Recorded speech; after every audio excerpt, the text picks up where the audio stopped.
interesting.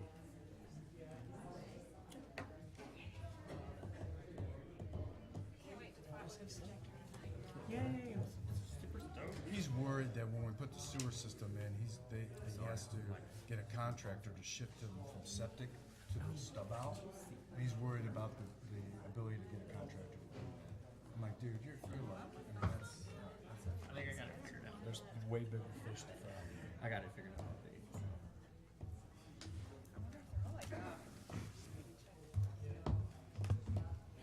There's way bigger fish to fry there, but.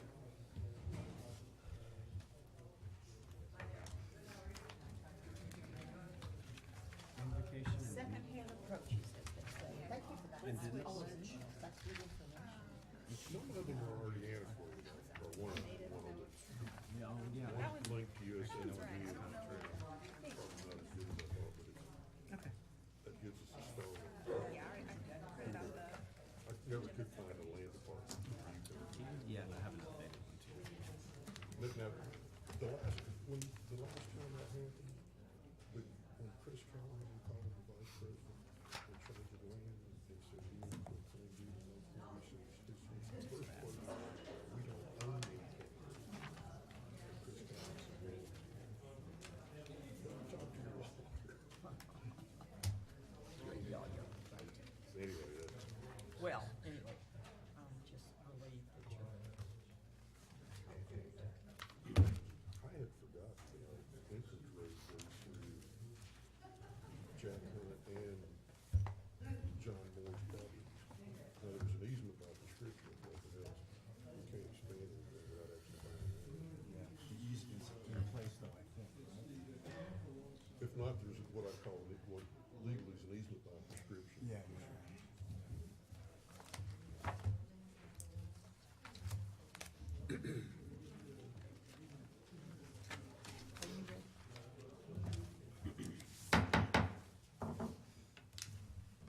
Good evening.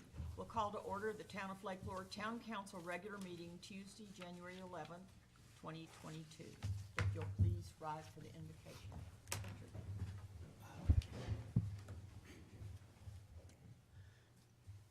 God Almighty, we gather here tonight with open hearts and passion for a beautiful community in which we get to enjoy each and every day and to wake up to a beautiful sunrise and a gorgeous sunset. And we thank you for the opportunity to live in such a gorgeous place.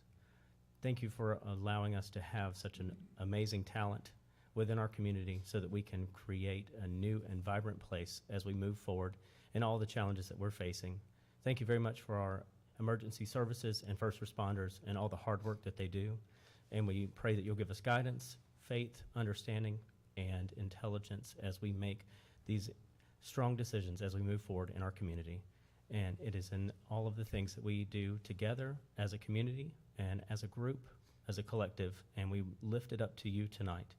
And we pray that you'll give us the guidance that we need. In your name we pray. Amen. Amen.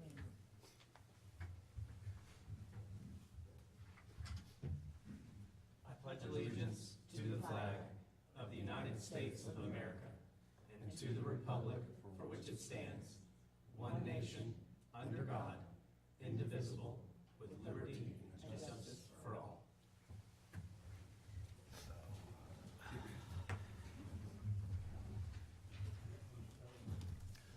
Well, welcome everyone. As always, it's so good to see people here. It's so nice for us to be able to gather together, as Patrick said, and thank you for that very meaningful invitation, Patrick. We are so delighted. We will begin by my asking, are there any edits or changes to the agenda? I move we accept the agenda as presented. I'll second that, Madam Mayor. All in favor? Aye. Then the agenda is accepted as written. We will move on to the mayor's communications, and my only communication to you tonight is that I'm just so delighted to see everyone here. We're moving forward with all the things that we have on our plate, and things are starting to come together, and it's just a really good feeling to see how much unity there is in the community and how much support there is for all those very difficult things that we need to do. So I appreciate all of your input in that. Olivia, do you have anything for the town manager's communications? I do, just one thing really, but the 2022 dam pinstock inspection was completed. There's some minor warranty work that's gonna be completed by the end of the month, but all in all, everything looked good. It's been a busy start to the new year, and I think the town's continuing to work hard to complete multiple projects. And that's all I got for you. Thank you so much. We'll move on to our council liaison reports and comments. We'll start with Commissioner Duster. Yes, ma'am, thank you. The Zoning and Planning Board met December 21st. We approved the 2022 meeting schedule. We also talked about the possible new term that council is going to be looking at for all of our boards going forward for 2022 and beyond. We have one member of that board whose term did end in 2021. He's going to just keep going for the next couple of months till we iron everything out.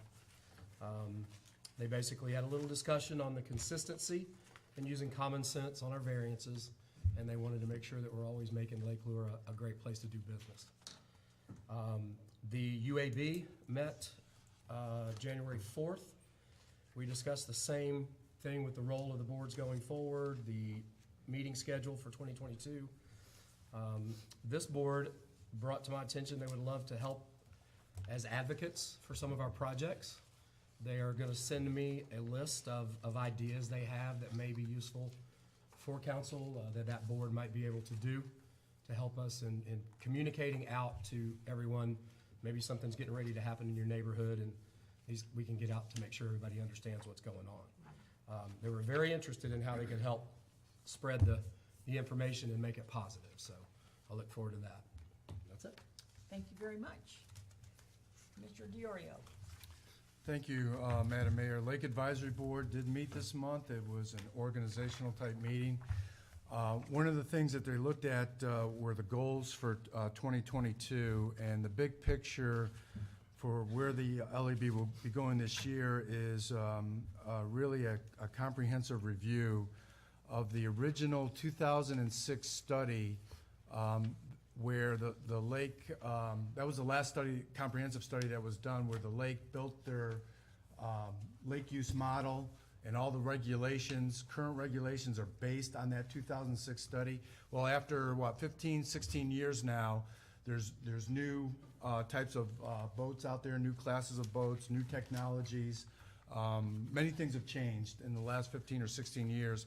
So the LAB is going to take a comprehensive review of that study, incorporating all the comments from the folks in Lake Lure that have gotten to the LAB, gotten to us as commissioners, and this gives the commissioners a chance to get to me any issues that you have from a lake safety viewpoint. I'll get them to the LAB. But they're going to do a complete review of that, come out with a game plan for what the real problems are, and then how to address the problems, whether they're training issues or new regulations based on boat performance, whatever it may be. And that'll probably take 4 or 5 months, and it'll come to the Marine Commission at that point, and we'll move forward. That's a different approach than what the LAB has been doing, because right now they're trying to look ahead of what technology may be out there and discreetly going after that. This comprehensive review will help us get a bigger picture to move forward, and that's what the LAB will be working on. All right, thank you very much. Commissioner Proctor. ABC Board met yesterday, and I guess the highlight of the meeting was December last year, the gross sales were $89,010.55. And the gross sales in December this year was $102,510.50. So there's a 13.2% increase. That's always good to hear. And we did also work on the schedule for meetings this coming year. Big change is that we're now meeting at 3:30 instead of 2:30. So if anybody wants to come, it's an hour later than it had normally been. The other thing is we have one person that term expires the end of February, and we have no applicants. So if anybody wants to, or if you know anybody that may want to be on our board, I certainly encourage folks to apply. Thanks. Would you explain a little bit the difference in the ABC board and the regular board? You know what I mean? Okay, well, the town of Lake Lure has a bunch of boards, and only 2 are are mandated by state statute, and that's the Board of Adjustments and the ABC Board.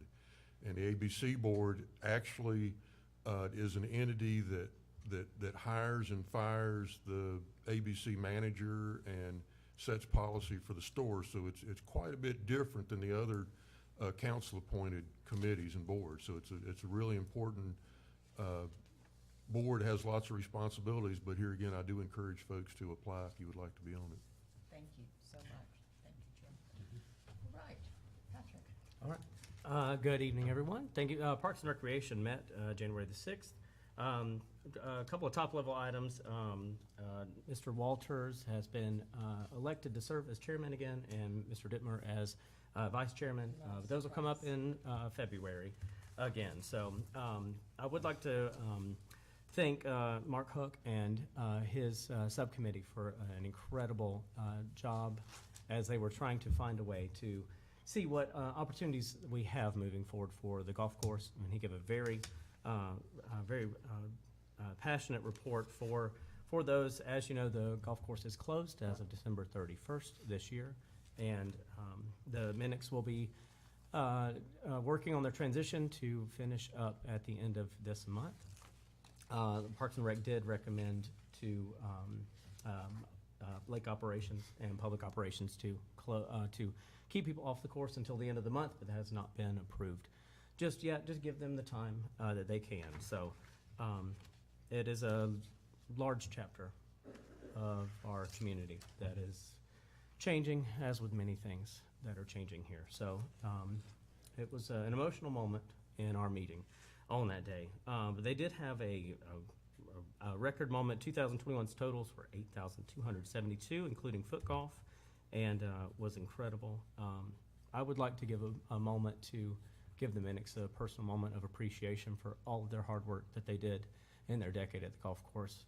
It does not come without its strife, struggle, and sacrifice for all that they did in partnership with the town. And I wanted to publicly say thank them for everything that they have done. So it's a new day for us here. So with that being said, we have created a subcommittee for a public space park plan within Parks and Recreation with Mark Hook, Dan Bragdon, and Bill Massey as members of that subcommittee to talk about a public space plan, similar to the one that we are doing for the Boys Camp Road campground as well. So there is possibility to incorporate some golf opportunities on holes 7, 8, and 9, I believe, on the backside, and then create a public space that can tie into Dittmer Watts Trail alongside the school on the opposite side, and then allow for Mr. Givens and Mrs. Bradley to create a new operational location for them right there. So we are working on that. Secondarily, we are also putting together excuse me, another committee that we're going to be in partnership with, the TDA, that is going to be in partnership with the Rutherford Bound project that we will be working on. And that's going to be a steering committee that is going to allow us to partner with Rutherford Bound and with TDA to find the best way to utilize and capitalize on the funds for development projects, ribbon cutting style items, developing tourism, and finding a new path forward for driving tourism here to our area. And there'll be more information on that. That is still in its infancy, but it will be coming forth soon. The Flowering Bridge raised over $20,000 last year between two campaigns with the Bear and the Brick campaign, and more will be coming for that. And there isn't an item on the agenda for the Rumble Climbers event coming up March 5th through 7th. And a special thanks to Mobay and everyone she's working with to bring in up to 300 competitors and their family and friends for that event coming up. So that is all I have. Thank you very much. Yes, ma'am. Well, thank everyone.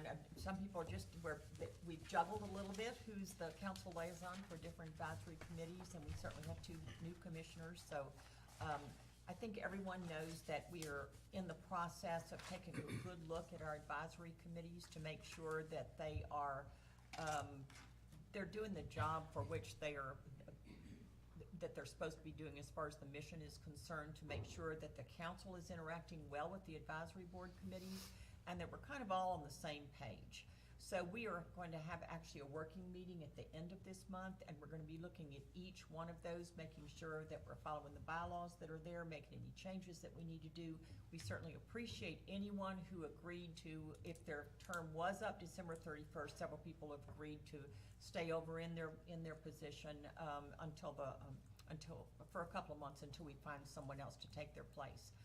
You know, we are very fortunate in this town because we have such incredible wealth of talent in our community, and the advisory boards is one way that we can certainly utilize all that talent, and it's very important to us. So we're all going to be making a concerted effort, and we're going to be joining everyone to make sure that we're doing this in the very best way that we can.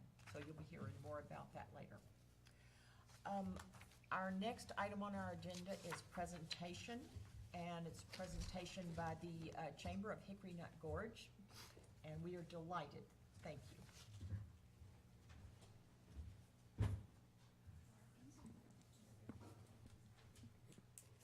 Okay.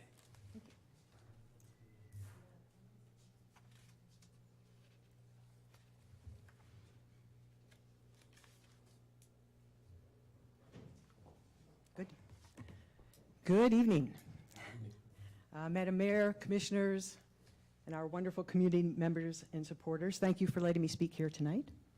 My name is Terry Coutu. Just call me Terry, though, because Coutu always gets messed up. I don't know what it is about that last name, but I end up being Terry Cootie, Terry Cooter, Terry Cantu. It gets crazy. So while I do answer to pretty much everything, please just call me Terry. I am the current president of the Chamber of Commerce Board for the Hickory Nut Gorge. Now, I don't know about you, but for me, the past 2 years have been just crazy. They've been a blur. And in fact, to me, it feels like the past 2 years have been 5 years where we've been dealing with COVID and political and social unrest and the emotional challenges that go along with that. It's been affecting everyone in our community, in our country, and in our world. So before I go too far, I just want you to remember how much we've all been struggling these past couple years, because it makes the accomplishments of the Chamber that much more poignant. Your 2021 Board of Directors for the Chamber was, as always, an incredible group of community members dedicated to serving their businesses and our community. We have been led by an amazing Executive Director, Laura Doster, and through her guidance, the board has stayed focused on how best to move forward at a time when our revenues were pretty much non-existent. COVID has made planning our special events pretty much a lesson in futility, and certainly a lesson in patience. I do want to say, I've said this before, but it's worth repeating. So I don't know if you realize this, but the executive director position for the Chamber is a part-time position. We have been fortunate to have Laura, who works more than full-time hours, gets paid less than part-time salary, and yet continues to keep us moving forward in a positive direction. We would not be successful without her. And it's my personal hope and goal that this year we can change things around and possibly increase compensation for all of her efforts. Personally, I also want to say that we have had some amazing challenges, as I know you guys have as well, for the town. This past couple of years have really put us to the test. And there have been some really hard discussions that we've had to have. I have been incredibly impressed with our board. Not once did anybody get upset. And that just seems crazy to me. In today's world where everybody is upset about everything, our board came together professional, polite, dedicated, and really focused on doing what's best for our community. And I am just honored to be a part of that. Between 2021 and 2022, we've had a couple of people roll off the board, and we brought a couple new people on. And of those two new people that we brought on the board, Liz Geary is here. She represents Rumbling Bald. And we have Amy Neal, who is from Sacred Living Wellness. I would like all of our board members who are present, if you would please stand up, and Laura too. These are, and Jeff, these are the people that are keeping us moving forward as we go through this year. Thank you so much for your dedication and for all that you've done and for all that you will continue to do for us in the coming year. So let's take a look at what we've done. You know, community development and engagement can be very, very challenging when everyone's forced to stay socially distant.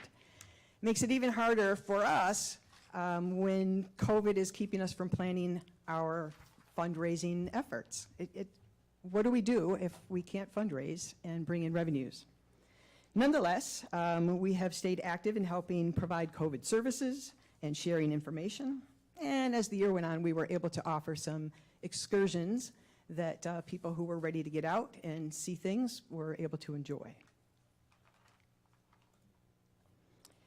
While there are always many looming economic development needs, our business and community members approached us with some great deal of concern over the loss of the bank in Lake Lure. With that in mind, we started the process for identifying and recruiting a bank. And while we've approached several, we have not found a good fit yet. It is much more challenging than you can imagine. Therefore, this is one of our goals for this year as well. And we continue meeting with new banks, new people, networking where we can to find the right fit. Hopefully we'll find something by the end of the year. Additionally, back in 2020, the board decided to begin taking steps to market the innate and natural strengths of the Hickory Nut Gorge. So last year, we moved forward with our outdoor branding initiative. We've been working with partners to produce an outdoor asset map. You will hear more about that as the year goes forward. We've also been developing and sharing data to help identify and create opportunities that will help make the Gorge more exciting for our community and more inviting for our visitors. Now, as you know, our members are our lifeblood, so we are continuing to find ways to meet their needs. This past year, we continued assisting businesses with identifying grant opportunities to keep them afloat. We also expanded our marketing through our Facebook and other efforts of the businesses that are here. We highlighted their special news, their activities, and anything that we could help promote for them, we were doing that throughout the year and continue to do that now. We're also happy to help businesses start off on the right foot with ribbon cuttings, and I am really happy to say that in August we were able to resume our chamber cheers very carefully. Slowly, carefully, we dipped our toe in offering events in 2021.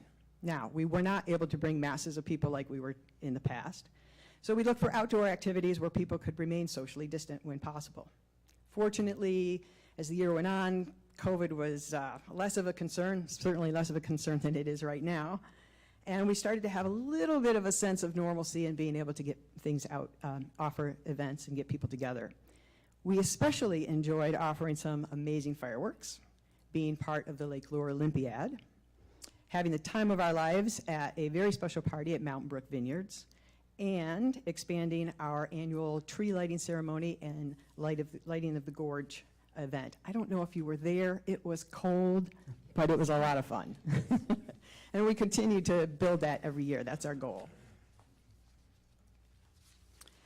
So if 2020 and 2021 taught us nothing, it showed us the importance of remaining consistent and having open communication.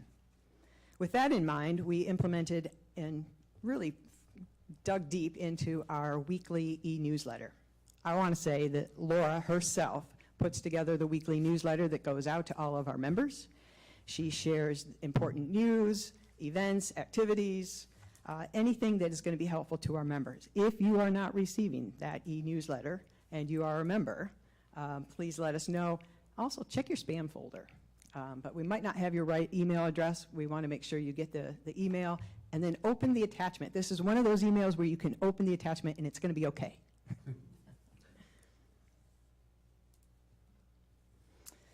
Okay, financials. I got to tell you, I hate talking about financials unless the revenues far exceed expectations. That is not the case for the past 2 years. They've been, well, pretty dismal. Basically, our revenues went from $195,000 to $50,000 over the past 2 years. And yet, we were able to push ahead and stay on track.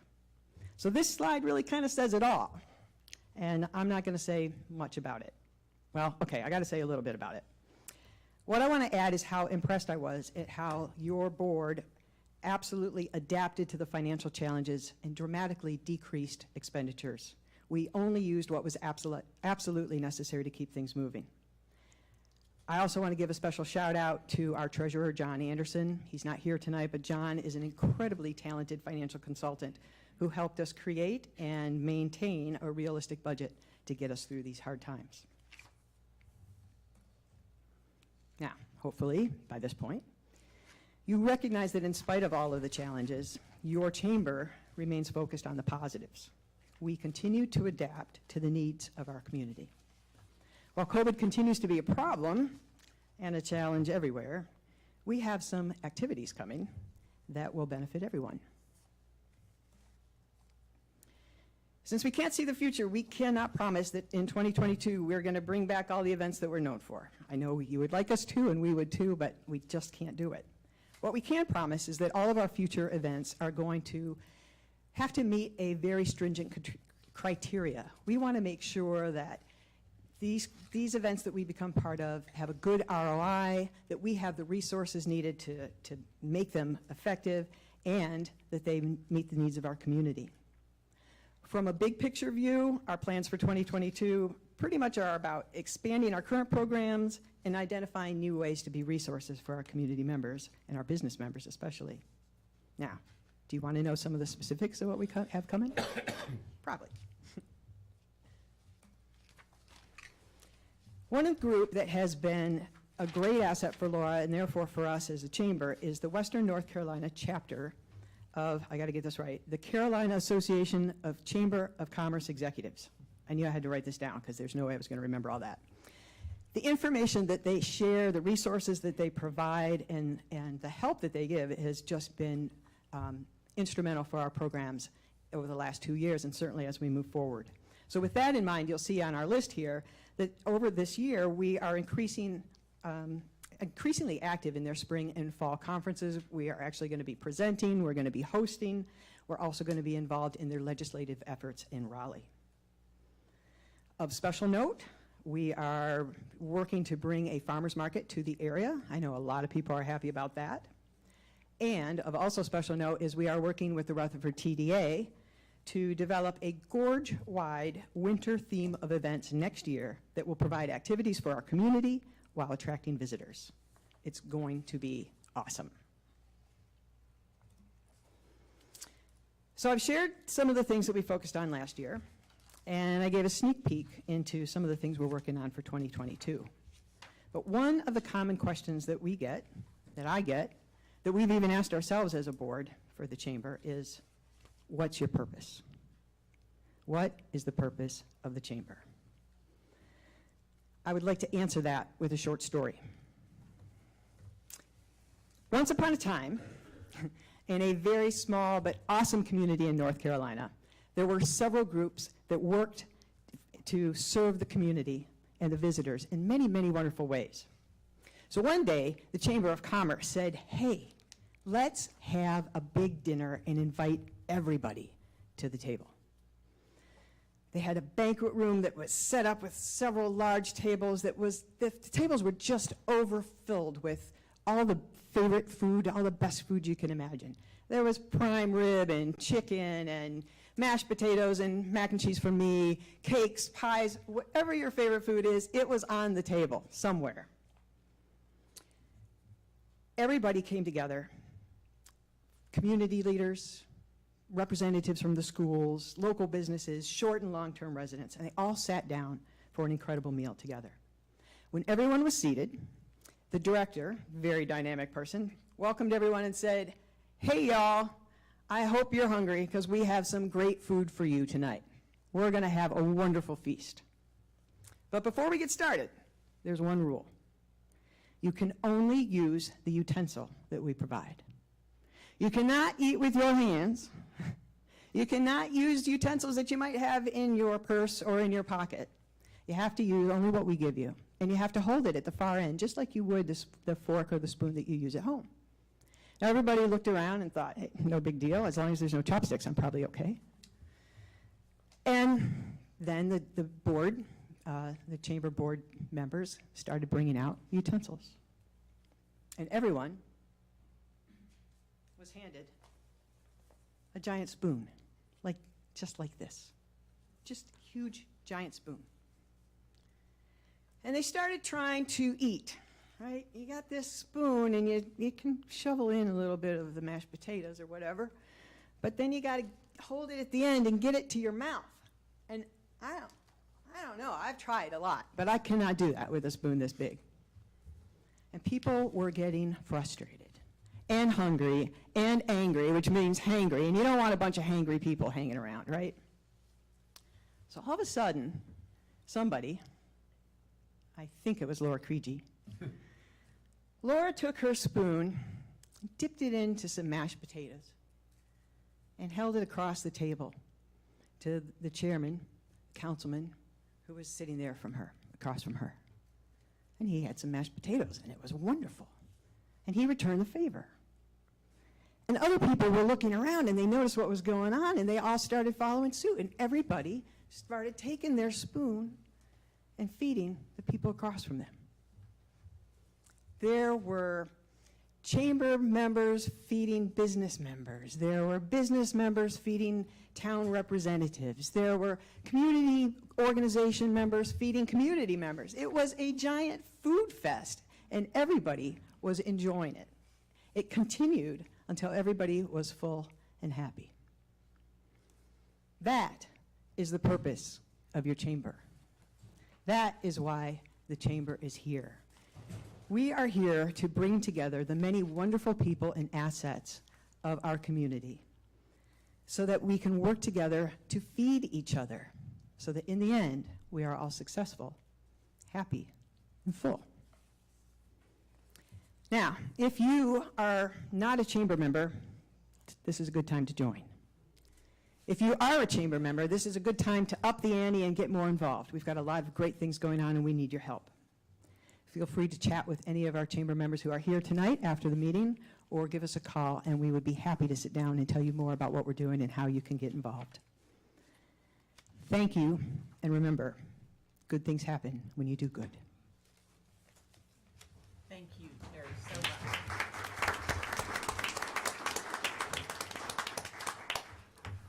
Hungry.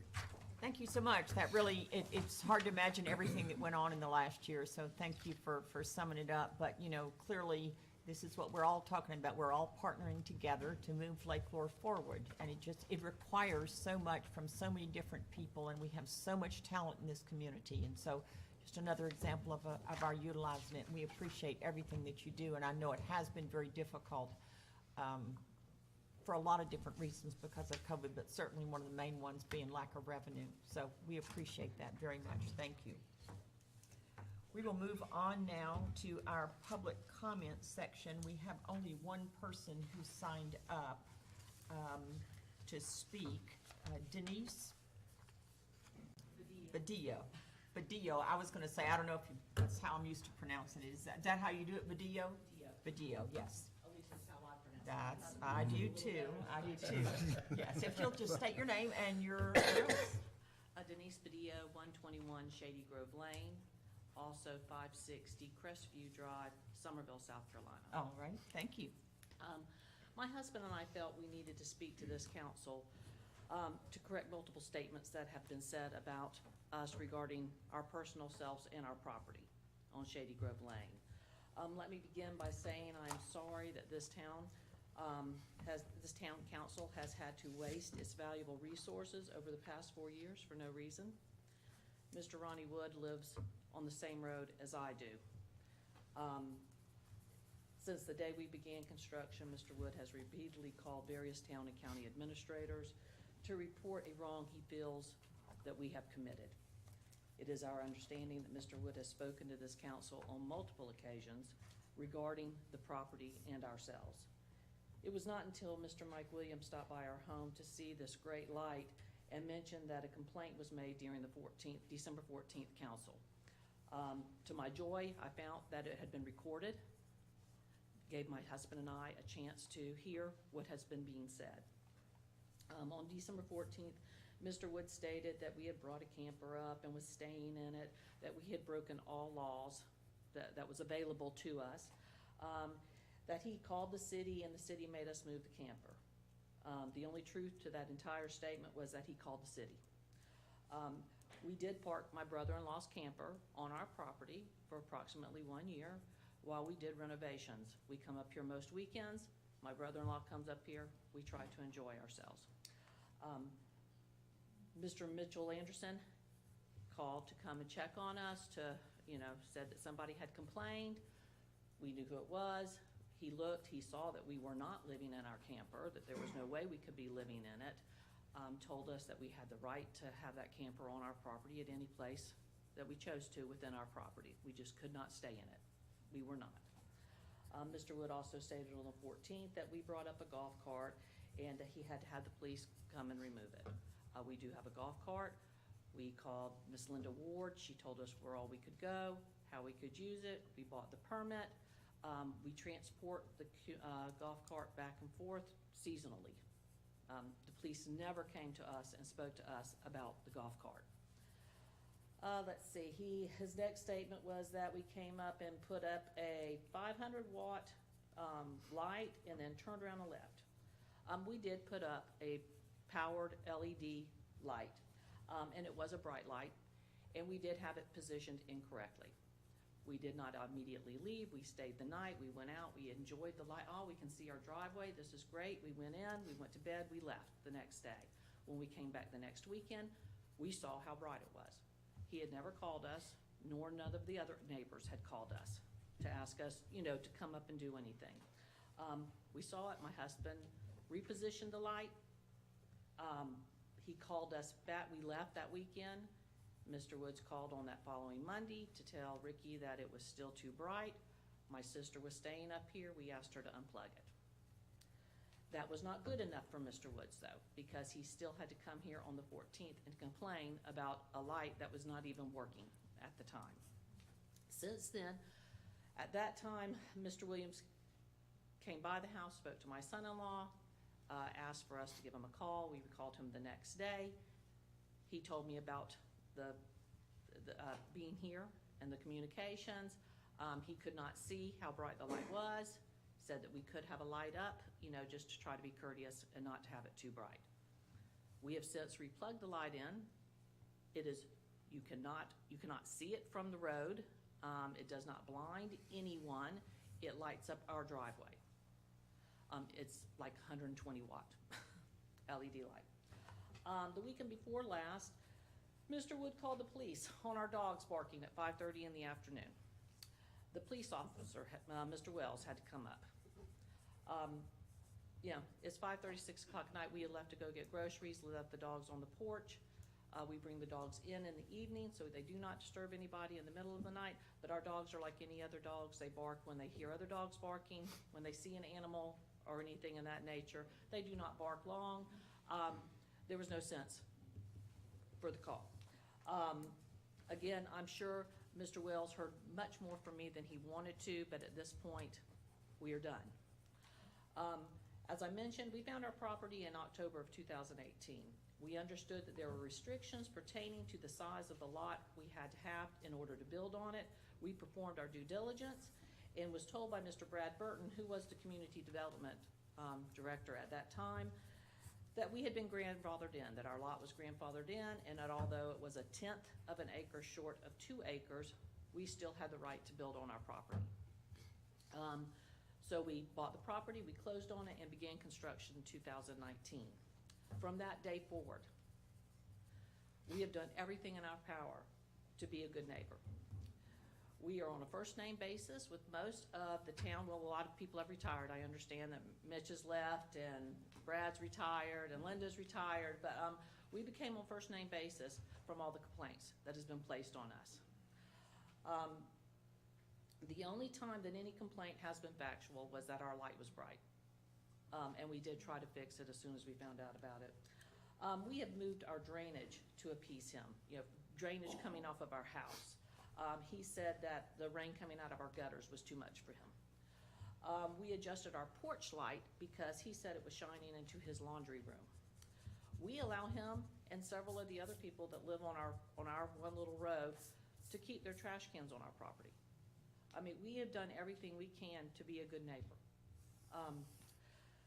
We just don't know what else to do to appease him but to move, and we don't plan on doing that at this present time. We were hoping to be able to retire in the next 3 to 4 years and move here permanently. We keep our property clean, we keep it tidy. We have never complained on how fast he or his family members fly up and down that road, that his property is littered with non-operational vehicles or vessels, outbuildings that are visibly in need of massive repairs, that I can only utilize 150 feet of the road that I help maintain because of his no trespassing signs that begin as soon as my property ends and his begins. But we have to help maintain the entire road. I've never reported on any of his work that he has done on his house without obtaining permits. I've never complained when we hear the guns being fired and bears being shot, and we've never complained. If he didn't want somebody on that property, he should have purchased him himself. Our home sits above Mr. Wood's house, not on top of it. We built it in the most advantageous spot available per our surveyor. The location was approved by the town and the county. I did not realize we had to have Mr. Wood's approval also. We plan to build a garage and a porch. He's gonna call every day. And I just wanted to let this council know, we follow the rules, we do what we need to do, but we are at a point where we don't know what else to do. It's very embarrassing to be called, at work. We've had to take a day off from work to come here to speak on this. So I know there's nothing you can do, and I don't want this to be a tit for tat, but we're done. I don't know what else to do, and I don't want our names and our property looked frowned upon. Oh God, I gotta go there again. Oh Lord, we have to go there again because of his continuous complaints, and they're for naught. Thank you. Thank you. And we value you as a member of our community, so just so you know that, Thank you. very much.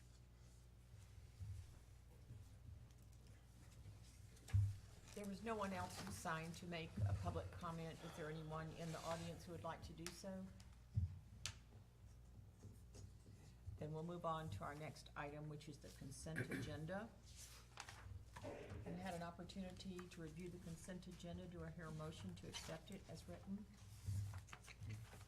Make a motion to approve the consent agenda as presented. Madam Mayor, I second. All in favor? All right. Aye. Then the consent agenda stands approved as written. We'll move now on to our new business. Do you want to address this one?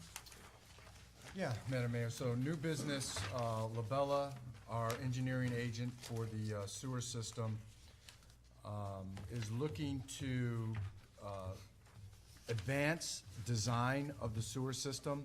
Now that our engineering report has been approved, monies from the state in 2 different areas is forthcoming. And we really need to get on with advanced design and construction of the sewer system. The one hiccup that we have right now is that the supply chain, you'll see on TV, you always hear about the supply chain. Well, our contractors getting ready for the sewer system are facing supply chain issues, and the first order of business, which was to put the valve in the dam so that we could lower the lake to get us access for the sewer system, will be delayed. It's absolutely ready to go, but you have to buy a valve, and the lead time for the valve could be upwards of a year, which means that we may not get to the actual pipe around the lake as soon as we thought we would.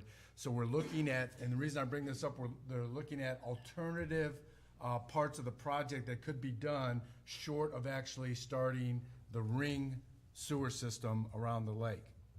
There are 2 big trunk lines that have to go in the lake, basically underneath the lake, that are connector trunk lines, which gives them a lot of capability to hook into that as they go around the lake.